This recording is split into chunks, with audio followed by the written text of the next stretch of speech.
You know, there's a lot of ambulances on the show floor here, and one of the best things to do is just get in and find out about all the new features. I'm here at Crestline, joined by Gary DeCos. Hello, sir. Nice you know, to one meet of the things I love about your ambulances here is all your electronics and components are on the outside. I'm not climbing inside, neither are the techs. Was that the inspiration for this? As a matter of fact, it was. What we'd like to do is we have them all on the outside. The mechanics love working on them. We actually provide them with a schematic right here with the vehicle. This is a removable panel. You can actually access the suction system and the oxygen system. So you can virtually provide all the maintenance for the vehicle right at this location. The other thing is that we don't manufacture all these components, and there are failures. You don't want the back of the vehicle to fill up with any smoke if you were to have a component failure. We also we have a battery system here. We call it a Surestart System, and what we do is we isolate the chassis batteries from the module batteries. Okay. So in the event that you were ever to run down the chassis batteries, you actually will push a button up in the cab, and that brings in the module batteries, and you'll be able to start. We call that the Surestart System. Yeah, it's a nice backup. That's great. Let's take a look at some other parts of this ambulance. And I just have to say real quick, Gary, I love this paint job. It's beautiful. Thank you, but surprisingly, it's not paint. It's not paint.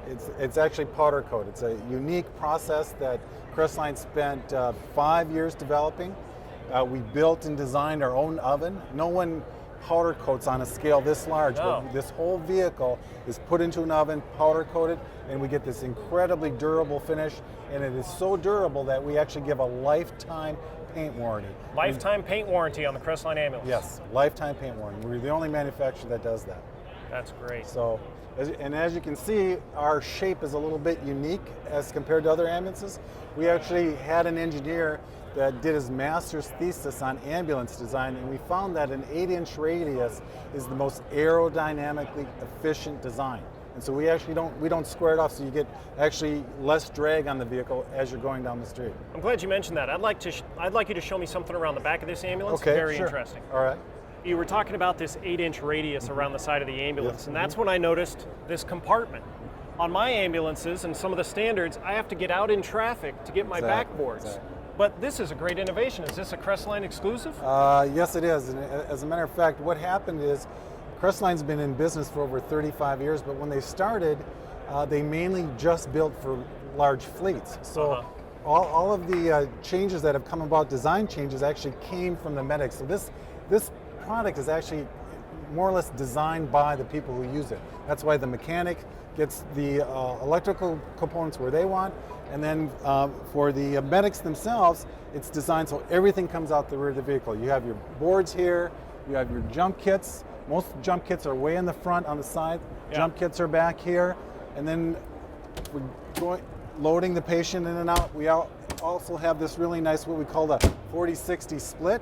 So you don't, to be able to jump in and out, you see this door is much wider than this one? It is. So in most cases, to get in and out, all you have to do is open this door. I'm not squeezing my patients through that narrow door.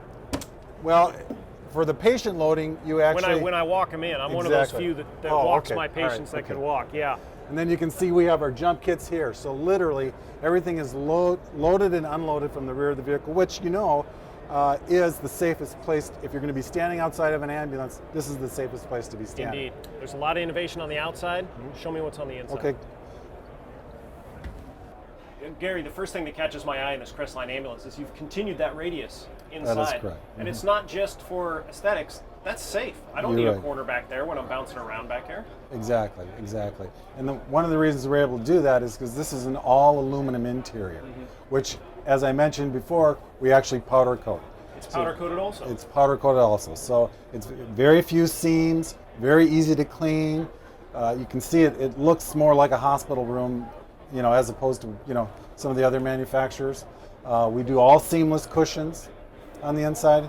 We have a ducted heat AC system that runs across the side of the vehicle here. We have a standard, we put a safety net at the head of every bench. Sometimes the medic cannot stay buckled in. In those cases, we have the net for, they're supposed to stay buckled in all the time. But yeah, in a perfect world. In a perfect world. Speaking of perfect world, Lighted cabinets. Lighted I cabinets. like that. Yeah. Mhm. I like that a lot. Yeah, a lot of times they'll like to turn off the overhead lights, and they kind of have nice running lights then as well. So they Sleep mode. dual function, actually. Great. And of course, accessible to all our jump kits, like you said, from out the side. That's correct. Great. Out the rear of the vehicle. Yep, absolutely. We have what's called driver intention lights, so that the crews in the back will know when the driver's intending to turn or when they put on the brakes. So those will light up and flash for So I don't have to guess looking out the back window anymore. Exactly. And I'm also going to have a larger back window because of that 60/40 door. Yes, that's correct. Yep. Wonderful. Good. Yep. Mhm. So we've transitioned into the Icon model, and you can see I'm forward facing in my seat belt. This is where we need to be. Now, Gary, you're in the action seat over there. That is correct, Justin.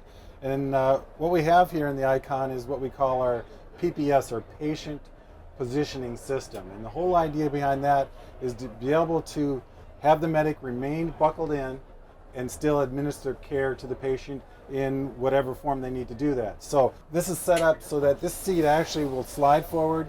You can get access to your monitor. You have switches on this side. You don't have to reach across the other. All of the medically devices and equipment you need and supplies are right here in the drawers. And then in terms of dealing with your patient, you actually can move forward or back, and it locks in. It's a tested seat and meets all regulations.